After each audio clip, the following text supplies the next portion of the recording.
Today we're going to be taking a look at some NHL off-season trade rumors. TSN's Darren Dreger says he'd be surprised if Jack Eichel returns next year, and could the Philadelphia Flyers be poised for one or maybe even two blockbuster trades coming up this offseason? We'll discuss the possibilities coming up next.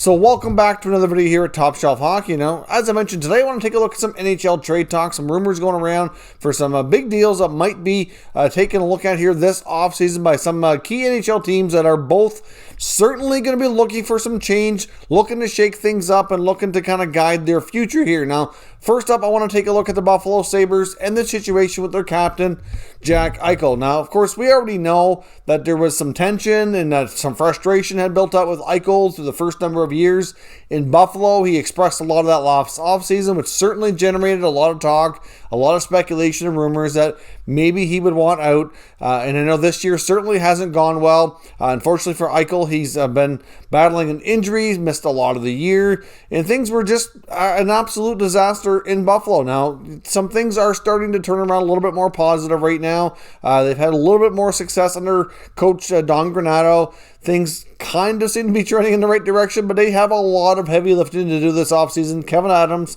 and his small staff is going to have a huge job ahead of them here to really try to reshape this team coming into next season. So the real possibility does exist that Jack Eichel could be moved. And we've seen TSN's Darren Dreger on a radio hit in the last couple of days here indicate that he personally said he'd be surprised if Jack Eichel played in Buffalo next year, and he fully expects there to be an Eichel Blockbuster trade this coming offseason. So where are the most likely destinations where Eichel could go? What kind of trade package could the Buffalo Sabres expect in return? So I want you to stick around and hear me out and give me your thoughts on which of these you think makes the most sense and where's the most likely landing spot here for Eichel moving forward. Now, first up, you got to look at the New York Rangers. The Rangers are a team that were already talking to Buffalo before about Eichel last offseason when the frustration became public and that everybody kind of thought maybe Eichel might want out. The Rangers were putting in calls to the Sabres, trying to figure out a deal, making offers. They never got very far. Talks never really got serious from what we're hearing,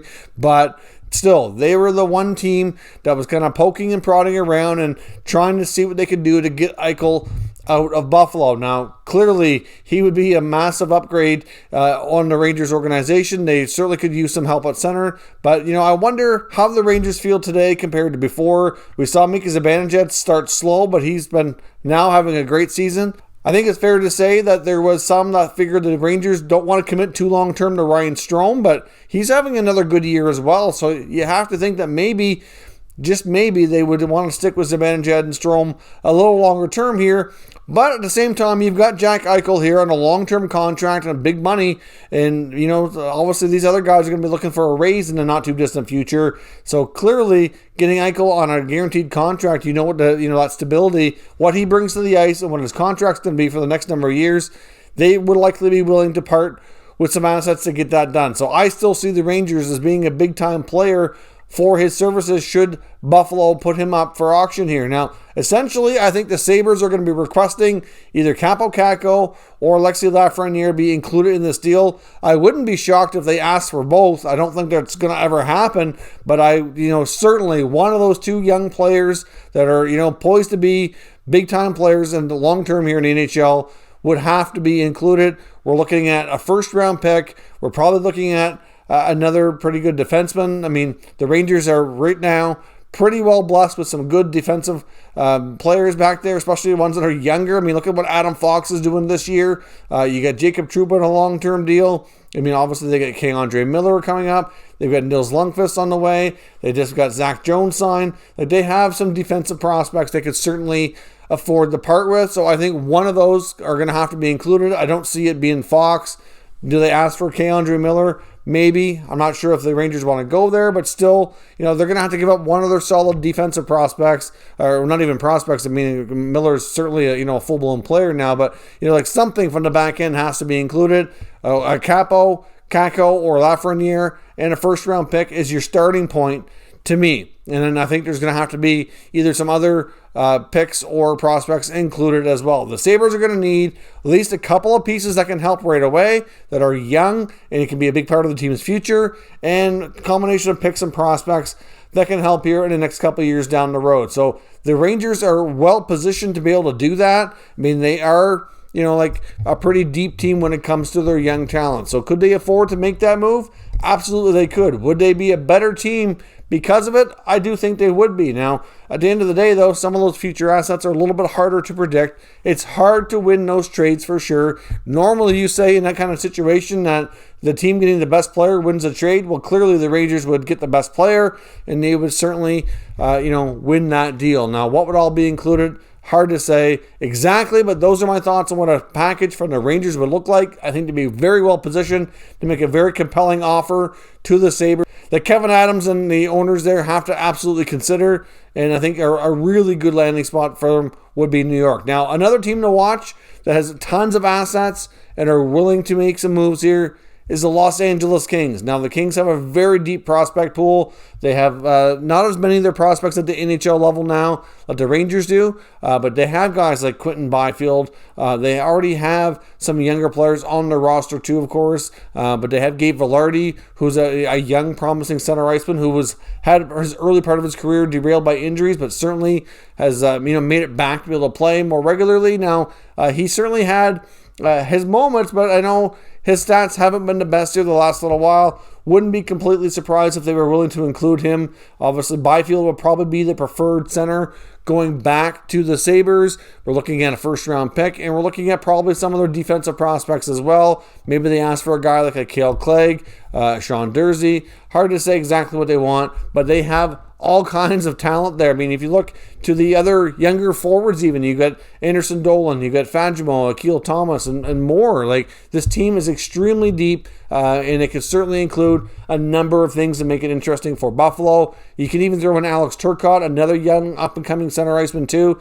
I mean, they could get a top center back. They could get a really good defensive prospect. They could get multiple picks, including a first rounder, and they could probably get something off the roster here as well that can help them right away. I mean, what if they made an offer of either Byfield or Turcotte would have to be included? I think they're the top two center prospects.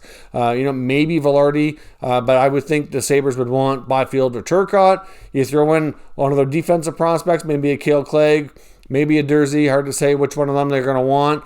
Then we throw in, a first-round pick. You throw in maybe a mid-round pick, and then something off the roster. I'm not sure exactly what that roster player would have to be. You're probably looking at maybe it is Vilardi, or maybe it's something with a little bit more experience. But either way, the Kings are very, very well positioned with all that young talent that they could certainly make a very compelling offer to the Buffalo Sabres. I could probably even think it might even be just as, if not more so, interesting than the Rangers offer. The only difference here with the Rangers is that they have guys like Kakko and Lafreniere who would draft it higher than most of the Kings prospects, although guys like Turcotte went pretty high here as well, so did Byfield. So it's pretty comparable, really, when you think about it. Which one would have the better offer? I don't know. It certainly would be tough for most teams around the NHL to really compete with either of those franchises for making this type of a blockbuster trade. Now, another team that I think would be the most interested but would certainly struggle to put together a package that would be anywhere near as competitive as those two teams would be the Minnesota Wild. The Wild desperately need a player like Eichel. We've seen them bounce back this year and have a better season. They're more entertaining. They're more fun to watch.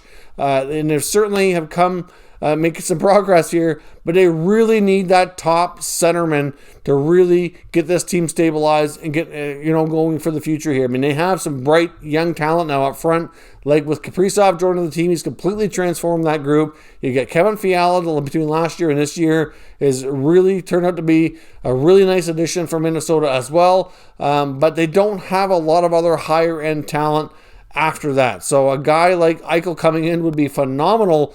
But the only problem is what are they going to include here to get the deal done? I mean, they have a guy like Matt Dumba, who they're likely going to have to move because of expansion draft implications. He's a really solid defenseman with a good contract here for the next couple of years. He could be a focal point to really help the Sabres blue line. He could maybe be a good partner for a guy like Rasmus Dahlin.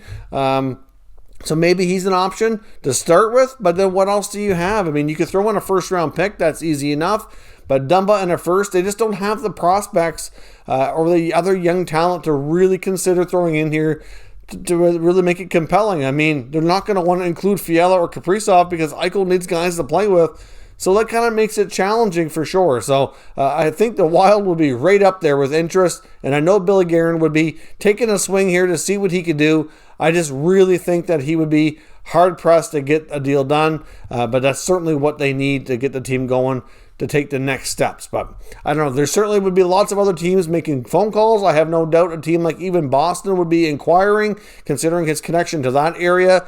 Be tough for them to pull it off as well. I'm not sure about the future of David Krejci in Boston, and Patrice Bergeron's not getting any younger. So having a guy like Eichel come in to stabilize that center position for the next number of years would be tremendous pickup for Boston. I can see them having interest.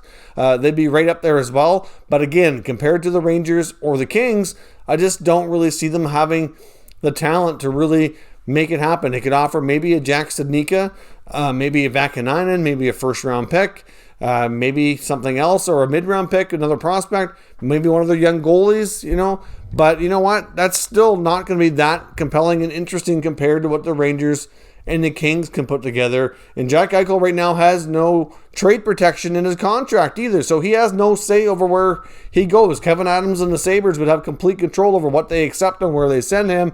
He does have a form of a no-trade clause, but that doesn't kick in for another season. So we'll see what happens. I think if it becomes clear and obvious and evident here that Eichel is available and that the Sabres are going to do this offseason, I think just about every team around the NHL will be making inquiries, making phone calls, kicking tires, seeing what they can do, because it's not that often a star player like this becomes available. I just think there's really already this early in the process nailed down to a couple of teams that really have what it takes to get that deal done. So let me know where you think is the most likely landing spot for Jack Eichel and what kind of package it's going to take to get him out of Buffalo down in the comments, and we'll discuss further. Now, as I mentioned, other Flyers poised to make a blockbuster deal or two of their own this offseason. I saw some recent reports here from NBC Sports indicating that the Flyers are expected to really try to shake things up this year, and there's a variety of ways they're going to do that. Now, the reports I was reading indicate that they really want a top pair defenseman, ideally somebody who can play with Ivan Provorov. Clearly, losing Matt Niskanen was a big blow to them coming into the season. I think Niskanen played a lot with Provorov last year, and it really impacted his game for a positive way here. So getting him the ideal defense partner might go a long way into really helping him and stabilizing the whole back end, which will help the power play and just help everything transition that much smoother. Now, of course, the Flyers also have other areas of concern, though. After the year that Carter Hart had, do they want to continue running with Brian Elliott, who has his own struggles this year, or do they really want to go out and maybe find another goaltender? I'm not to say that they're going to replace Carter Hart. I'm not suggesting that, but wondering, instead of bringing back Brian Elliott on another one-year deal, do they go out and find maybe another goalie who's a little bit younger who can really work in a 1A, 1B situation with Hart and kind of help him not have to play so much, take the pressure off, who can work with them and challenge him, and maybe they can find themselves a better 1A, 1B situation here so that young Carter Hart doesn't completely lose his confidence and can, find his game back here. That might be a possibility as well. And of course, the forward group could probably use some shaking up too after how they've played this year offensively. And there's a couple of players like Drew and Hayes that have a form of a no trade, probably won't get moved, but you have to think, based on what we've been hearing all year, that certainly guys like Couturier, Voracek, you even got Travis Konechny, James Van Riemsdyk in there, are real possibilities to be dangled out there to see what they can come up with to shake up this core group and get a different mix of players, which could include, like I said, going after a stud defenseman, maybe a better backup goaltender, and really trying to shake things up and make this team better moving forward. Now, I know one real possibility that was been linked to before, it was another team that's struggling, and a player who's been linked to the Flyers, it seems like forever, is Johnny Gaudreau. I mean, could Johnny Gaudreau be heading to the Philadelphia Flyers? I mean, I don't know what the Flames are going to want if they trade Johnny, but certainly with 1 year left on his contract, he's a guy that a lot of people don't think are going to re-sign in Calgary. And at the same time, the Flames team needs to shake things up as well. They're not getting any better, not seeing the success with that core group, and trading a guy like him could very well be a real possibility as well. So to go to a team like the Flyers, who could look to include maybe a guy like a Travis Konechny or JVR or somebody else making a decent amount of money who can help the Flames from an offensive standpoint and shake things up, might be a good way to go. Now, I don't think the Flyers, if they really want that top defenseman, they're probably not going to get that from a team like Calgary. That's why I mentioned they probably will have to do multiple big significant trades if they're going to indeed go down that road. I mean, you look to a team like the Wild, like I just mentioned, and Matt Dumba, he's a right-shot defenseman who is definitely going to be available because of the expansion draft. I mean, that's a real possibility. There's certainly plenty of other ones out there too. And like I said, goaltending, the forward group, it just seems like a team that's really destined for a shakeup. I'm not sure we're going to see a guy like Alain Vigneault lose his job over this current season. I know he did a long-term deal, and one thing that ownership is certainly cautious of in a lot of areas around the league right now is paying out contracts for people not to work or not to play for them, and he still has, I think, 2 or 3 years left on his contract. So I think they're going to give a little bit more time here with Vigneault. So I don't expect a change behind the bench. I mean, you never know, but at this point I'm saying probably not going to happen. And I know that at the deadline, they were also shopping pretty hard Nolan Patrick to get him a fresh start too. So I really think the Flyers, in a variety of ways here, are really going to look a lot different next year. And we're going to see at least a couple of their bigger name players get shipped out to shake things up and bring back a different mix next year. So could they go after Johnny Gaudreau? Are they going to go after another defenseman to stabilize that blue line? And could Carter Hart have a more, backup goaltender who can challenge him more and get a little bit more playing time than we've seen from Brian Elliott this year, and to really try to stabilize that position as well? I think Chuck Fletcher is going to have his work cut out for him, but let me know what you think down in the comments. What's realistic? What do you see happening here with the Flyers team in the offseason? If you're new to the channel, make sure you subscribe and stick around. We'll keep you up to date with all the latest news from around the entire league. Thank you for watching, and I'll catch you next time.